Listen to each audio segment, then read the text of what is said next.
این نوبت ما به دهه لنگر جماعت دهات باغایی ناحیه مومن‌آباد سفر می‌نماییم. در همینجا همین راه در رفتن تا حتی همین پاساژیرمون غم میگیرد همین راه رفتن مادر. در مرکز دهه لنگر انا در اینجا مسجد شاهی خاموش واقع است. همین کلیسای خریستیانی را مسجدها را گفتگویی کنیم تا کنیم که این بلای مزیم از مسکو دفع شود. برای همین آرامگاه میر سعید حسن شاه خاموش با لقب شاه خاموش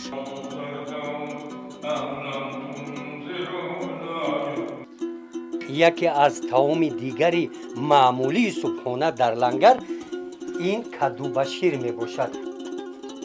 مسلمان با کاولز نمیخورد. نه با چمچه. دهه لنگر برای همین نام گرفته است که همینجا اکا همین آدم لنگر پرداخت. همینجا بند به معنای بند شدن یعنی لنگر.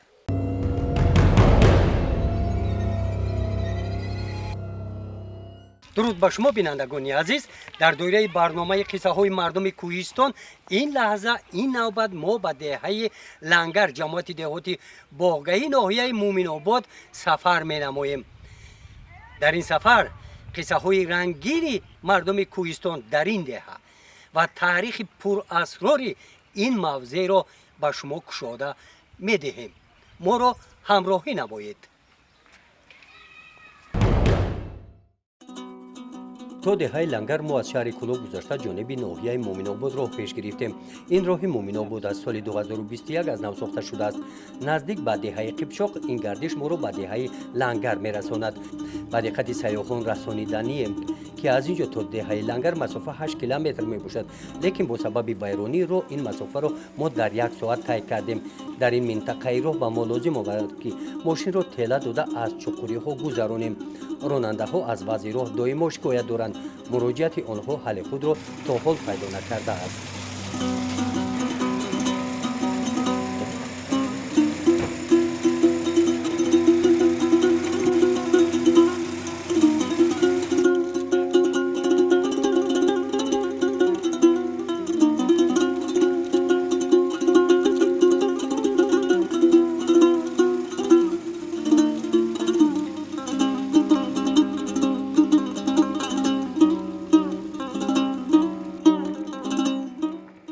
هم صحبت من راننده همین تاکسی عبدالغفار روزی خوب می باشد که 5-6 سال می شود طوری که او میگوید با همین راه می رود. عبدالغفار در همین قدر چند مرتبه ماشین تا تعمیر کردگی؟ ما در مدت 2 ماه یک بار چی میکنیم خداوی میکنیم. هم راخای نرختون میبینین خیلی وضعیت. هرگاهی که به همین راه می روین غمتون میگیره.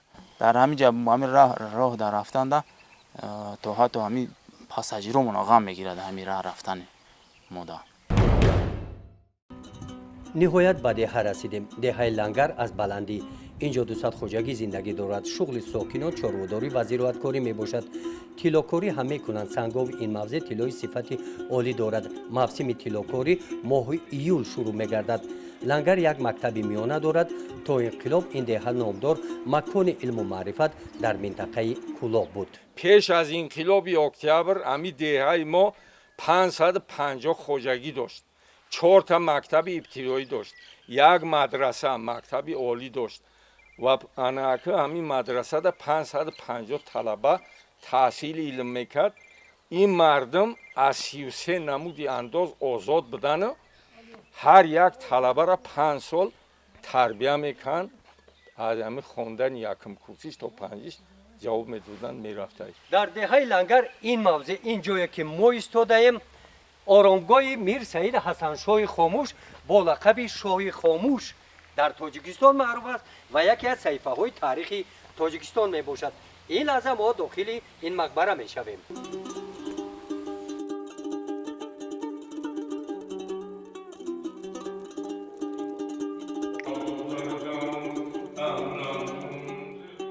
آرامگاه در این شکل است. اینجا شاه خاموش و فرزندانش خوابیدند. نفرانی که اینجا زیارت می‌آیند همینجا فاتحه می‌خوانند. لیکن سغونه اصلش در تختخانه آرامگاه است. با خواهش ما در این تختخانه رفته شدند. ما داخل تختخانه سغونه می‌گردیم.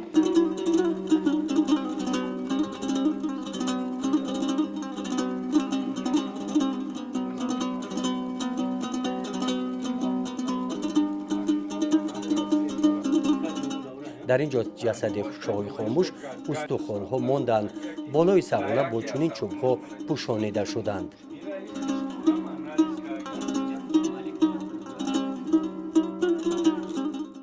ҳамин одам Саид Амирҳасаншо ном дорад. соли 459 ҳиҷрӣ ҳамин кас дар шаҳри Исфаҳони Эрон таваллуд мешавад. муддати 21 сол дар тарбияи падараш илмҳои замони ҳамун худ аз худ мекунад. ҷолибияти дигари оромгоҳ ин сангҳои канори он гузошта шуда ҳастанд. ҳаҷман калон, суфта ва зебо мебошанд. мегӯянд ки сангҳо аз ҳамон вақт аз давраи шоҳи хомӯш ин ҷо боқӣ мондаанд. аз куҷо овардани онҳо то ҳол маълум нашудааст. сабаби ба хатлон ташриф овардани Саид Амири Ҳамадонӣ ин зиёрати шоҳи хомӯш мебошад. 330 сол баъд аз вафоти шоҳи хомӯш ана ҳамиҷо омадагӣ, чанд муддате истиқомат кардагӣ, барои ҳамин гуфтааст ки аз шароби шавқ мадҳуш омадам ва аз муҳаббат ҳалқа бар гӯш омадам. мардумон рафтанд тавофи ҳаҷ кунанд, ман зиёрат шоҳи хомӯш омадам. аз каромоти ин шоҳи олиҷаноб ҳамчу деги хом дар ҷӯш омадам. дар маркази деҳаи лангар ана дар ин ҷо масҷиди ба номи шоҳи хомӯш мавҷуд аст ки таърихи зиёда аз 1000сола дорад. ин бино бошад масҷиди шоҳи хомӯш аст. ривояте ҳаст ки сабаби ба хатлон ташриф овардани Мирсаид Алӣ Ҳамадонӣ ин зиёрати шоҳи хомӯш буд. масҷиди шоҳи хомӯш ин зебоӣ бо санъати баланди меъморӣ 1000 сол пеш сохта шудааст. тибқи иттилои манбаъ 140 сол пеш таъмир шудааст. баъди омадани ҳокимияти шӯравӣ масҷидро бастанд, ба анбори ғалат табдил доданд. амаки Ҷумъахон Бобоев мегӯяд ки тадбири мазкур масҷидро аз вайронӣ раҳо кардааст. соли 1941 бо як фармони Сталин масҷид дуюмбора кушода шуд. барои он ҳамин мавқеи сиёсия дигар кард ки ҳамин калисои христианиро масҷидора гуфт ҳуй кунед, дуо кунед ки ин балои мазим аз Москав даф шавад. барои ҳамин дар саҳни ҳавлии масҷид дарахтони чанор мавҷуд ҳастанд ки таърихи зиёда аз 1000сола доранд ва ба таърихи ин деҳа сахт алоқамандӣ доранд. ривоятест чун Саиди Амирҳасаншо ба ҳамин мавзеъ расиданд, шутур хов кард, асос савз шуд. деҳаи лангар барои ҳамин ном гирифтааст ки ҳаминҷода ака ҳамин одам лангар партофт. ҳаминҷода бисёри ҳамин тоҷикҳо мегӯянд ки о бар аспа лангар кун. ба маънои банд шудан. ҳаминҷа банд ба маънои банд шудан яъне лангар. таърихи пайдоиши номи лангар ҳам ба шоҳи хомӯш нисбат дорад. ана дар он тарафи паҳлӯи масҷид сағонае аст бо номи сағонаи Султон Санҷар. дар он бора ривоятҳои гуногун мавҷуд аст.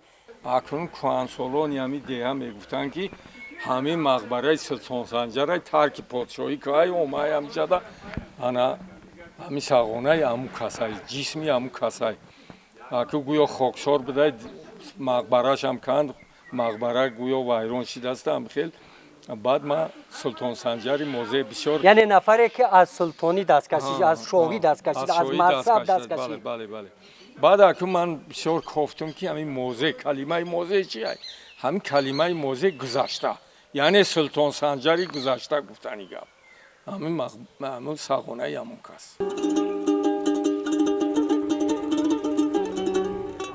кӯчаҳои лангар ҳоло чунин ҳастанд, лекин қисса мекунанд ки хонаҳои лангариён як хел сохта шуда буданд ва болои бомҳои хонаҳо бом ба бом одамон роҳ мегаштанд. чанорҳо аз ҳамон давра мондаанд.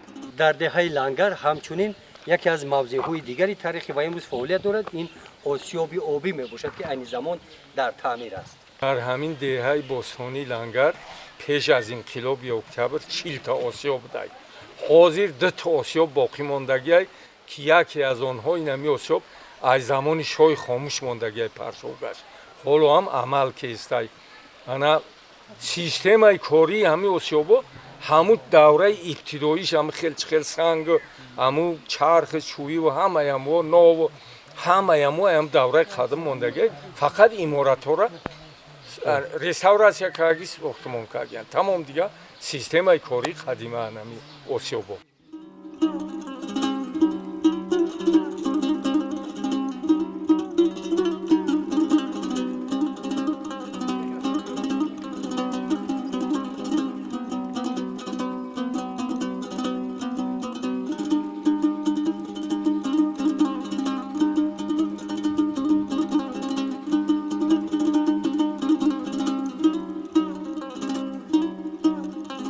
дар ин деҳа чанорҳо ниҳоят зиёд ҳастанд ва яке аз мавзеъҳои истироҳату фароғати сокинон ва меҳмонон мебошад ки ин ёдгории таърихии ҳамин деҳа аст.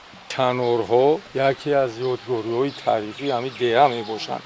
инҳо бисёртар дар назди осиёбҳо дар назди масҷидҳо шинонда шуданд, ҳазорсола таърих доранд. баъд дар замони иттиҳоди шӯравӣ дар давраи колхозҳо буданд, раисҳои колхозҳо, котибои райком ҷои истироҳати онҳо анамин таги чанорҳо буд. омада ҳаминҷада дам мегирифтанд, сояда инҷа сардоба буд, аз оби сардоба истифода мебурданд ва роҳат карда мерафтанд. ҳамин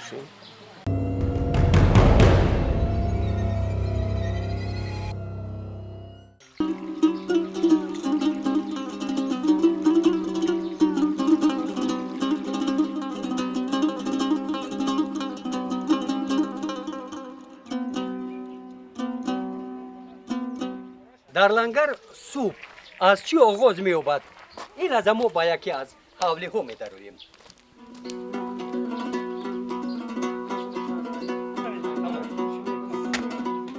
ин занон ба пухтани нону кулчаҳо машғул ҳастанд. дар аксар хонаҳои лангариён ҳамин гуна таннур мавҷуд мебошад. дар ин хона шуғли асосии занон ки ба корҳои рӯзгордории хона машғул ҳастанд, имрӯз нонпазӣ аст, нон мепазанд занон. хола ин чизе ки барои ман додан ин чи аст, барои чи истифода бурда мешавад дар кори рӯзаи шумо? ин аиш дуғи танак барои вақте ки мо нунумуна пухтем тамом кардем, баъд килчаҳомуна рост мекунем. ин дуғи тунук барои чие? рӯи килчаҳомудан партем ки килчаҳомо сархи хушрӯӣ бозордиро шаванд. ин килчаҳои лангарӣ ҳам хеле ном доранд. килчаҳои ира кордак мегӯянд, кордаки лангарӣ. ина кордак шур мекунем. ина килчара мо аввал ки хеле дем мемонем, мо ранги ҳар ҷои гаври ба дрож намехелем, мо ба хамирмон килчара мехелем. шир ин чӣ хубӣ дорад ба хамирмон? ба хамирмон ба лаззат меояд. лаззат тоҷикиш хамирмон мекунем. ина вақте ки мо ова шир гарм кардем, аввал намакша мепартем, баъд хамирмона меғавҷем, баъд рӯғанша медозем. рӯғанша ки дохтем, килчамона ки хел дем. чӣ хеле равған медозем? равған ина пахта.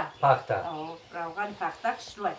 ина мо орди магазина дар килчаҳомон кам истифода мебарем ки ба лаззат биёяд. орди осёби хитон. осёби хитон. осёби ки айлангар аст. мовага айгандамои амиҷа ҳамтари мекунем мо. ин килчаро ҳози чагдон да медозем. ин килчара вақте ки бо мо мемонем хела раси хушрӯшид, баъд бо ира рост мекунем. бо як ним соати дига места дам бигира, килча дам шава, хушрӯ шава.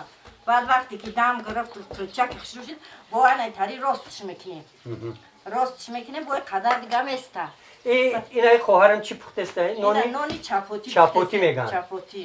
ин нони чапоти ҳам орди гандумӣ. нони хамирӣ. ҳозир тайёрш ҳаста нони хамирира? я маззаша бичашем.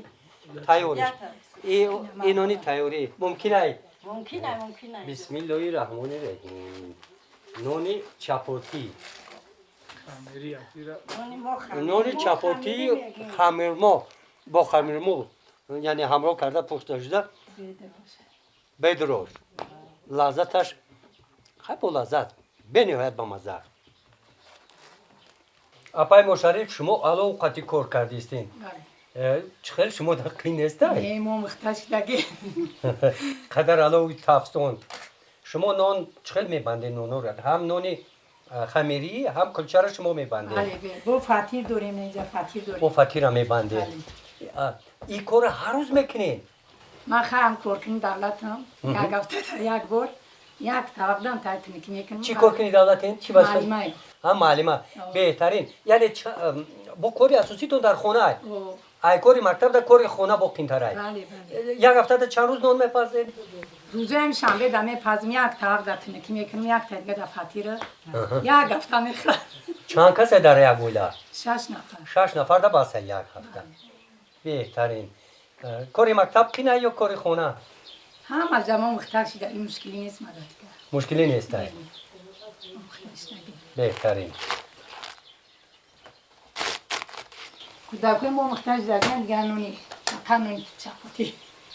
چپاتی 20 تا نان خمیری بونه تنهای چکدونده خوک میکنیم خوکک اگر چند مولت که بیستن ایستا هیچ نمیشه سوخاری سوخاری بوری بله او سلامتی دام نازای سوخاری تاجیکی بله بودیگاه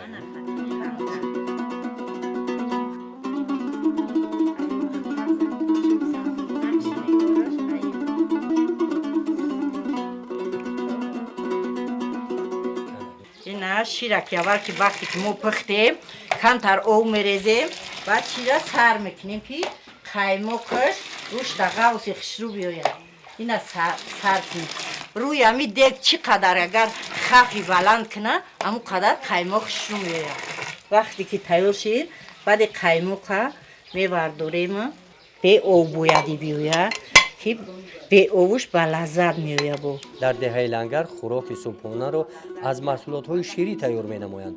قیماق و شیرچوی لنگر رو در مومن آباد خوب می‌دانند. چی خوراکو را می‌خرن استعمال می‌کنن؟ چی خوراکو تیار می‌کنن؟ اینا دلنگر ما بسیار اینا قیمق که گرفتیم و شیرچوی میکنیم سهر ده شیرچوی که کردیم شیرچوی لنگر به مسکه و به قیمقی توچکی نمیشود شیرچوی که تیار شد اول قیمق هم میدازیم بعد مسکه را میدازیم بعد بنون خمری بعد میخوریم همین شیرچوی ده با چی هم رو می‌کنیم؟ شیرچوی ده اینا کم ترک اول اوش دوختیم نمکش میپرتیم کم تر شیر که پرتیم با گلی صدبرگ میدازیم با اینجا کاکوتی و جنبیلک و تریو با اموران کم تر میپرتیم که با لذت تر شود یکی از طعام دیگری معمولی صبحانه در لنگر این کدو با شیر میباشد. خلای کابل این نظر کدو با شیر تیار کرده است. اینا چه خیلی استعمال میکنن کدوم وقت این اول ما علومونه که گریون کردیم در دیگه کم تر او میپرتیم بعد او خاک نمک بعد شیر میدازیم شیر که دوختیم قریب جوشید کدو را مایده کده در دیگه میپرتیم با دونه همو کدو را میپرتیم که به لذت بیاید شیرین میاد شیرین بیاید این مزه شیرین است. مزه شیرین بیاید اینا کدو با شیر که وقتی که در دیگه دوختیم باید چی قبو جوشه که اینا غوص بیاید شیره دارن؟ غوص شیره بته بعد به لذت میاد شیره دارش به یا لذت شیر میاد کم ترک ممکنه چشیدن چشیدن نممکنه یعنی صبحانه اینا با چه خیلی استعمال میکنن کدوم وقت اینا وقتی که در طبق میپردارن در طبق چویی در طبق چویی. با قرشق در طبق با چویی چمچه. می‌برن. با چمچه میبردارن مثل من با کاولز نمیخورن نه با چمچه با چمچه بسیار بلازت شیرین شیرین. قند ندارد نه قند نداره شیرین. شیرین این شیرینی کدو باز شیرین تر کرده است کدو شیرین باشه چقدر تری کدوی غوص باشه چقدر با لذت میاد در لنگر چمچه هستن استوی چوب تروش هم هستن بفیرم رحمت اپا جون استفاده میبرن نه چقدر که غوص شده کو انا که کم تر بیسته خنک شود کو بعد با چی قبل لذت میاد خنکش به لذت همیشه ایده خنک شود بعد استفاده میبرن یعنی خنک شود شیره میبروی غوص میشود نه شیره داده نه چقدر شیر برنج بالورغون یکی از طعام‌های معمولی صبحانه در دهه لنگر میباشد مزهش بسیار لذتی ناتکرار است بابا جمعه خان خوراک صبحانه این شیر برنجی بروغان تمامی بسیار تاریخ قدیمه داره تمامی میلیای صبحانه اساسا شما هم خیلی داخلین شب هم استعمال میکن در شام شام هم استعمال میکن انا این تیار که همیشه ای برنج روغن زرد شیر بعد اکو پیشتر ای را به دست میخوردن آزرو ما با چمچه آزرو با چمچی میخوریم شما صبحانه در شیر برنج بخورید مرحمت نان گرمی چپاتی خمیری خودش سبکترین ایده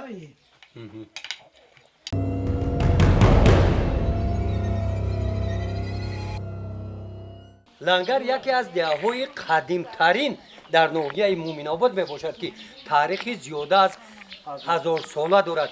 نمونه این تاریخ هنرهای مردمی است. مثال این خاله ها لباس های ببر کردند که تاریخ زیاده از 100 ساله دارد.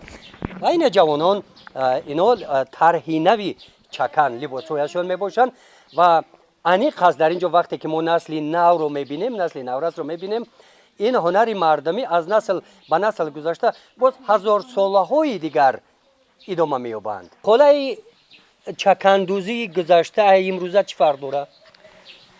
چکندوزی حاضر زمان یک روش نقش داره یک روش دمیدوزی انا چکندوزی پیشتر و دوره قدیم این هر دو طرفش یک نمود دختگی وقتی ده شبچه ها اینا در میان شبچه ها میبستن بعد برای تخت میموندن. از چی به امروز خیلی دمیدوزن؟ حاضر زمان یک روش داره سبکی را میکوان. سبکی را میکوان او دو طرز قینتره دختن و دو طرز قینتره که نکی این نسبت او نمایش ایخشوه.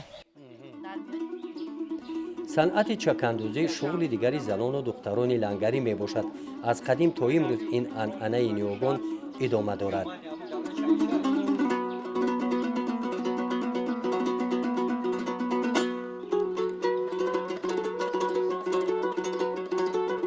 اشگلان یکی از مراسم‌های مردمی می باشد که ساکنان لنگر هنگام بی‌بارشی آمدن اقلیم آن را به جا می‌آورند.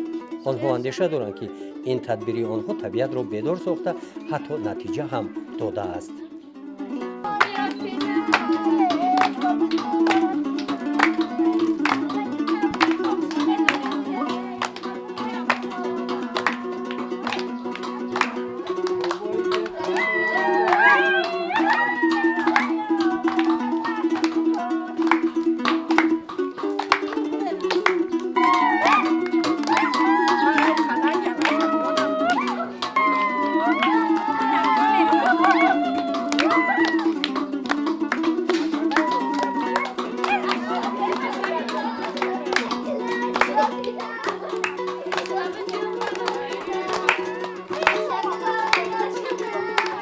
همی یگو نتیجه داده شگلاتون؟ یا 30 سال پیش همی لنگر در بورونگاری کم شید علفا قوق شدند بعد همتری اشگلون کردیم بعد اشگلون به درجه بورش بورید جوله زد که غلو هم هوا خوردن غلو مخشو شد.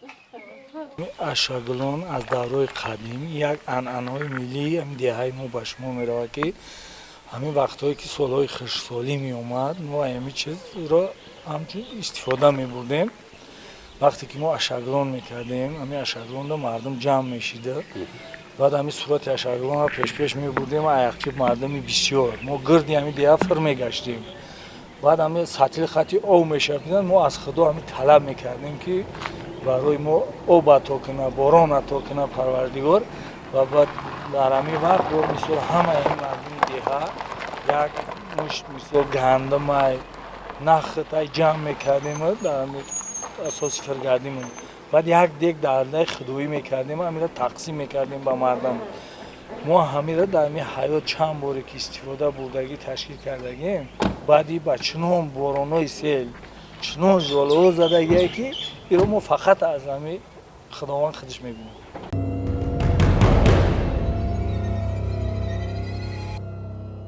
در دوره لایحه قصه های مردم کوهستان این بود برنامه نوبتی ما از دهه لنگری ناحیه مومن آباد. شما نویسید از قصه های رنگین دهه های خود ما حتما به دهه شما میآییم و در این باره نقل خواهیم کرد. تا برنامه آینده خیر.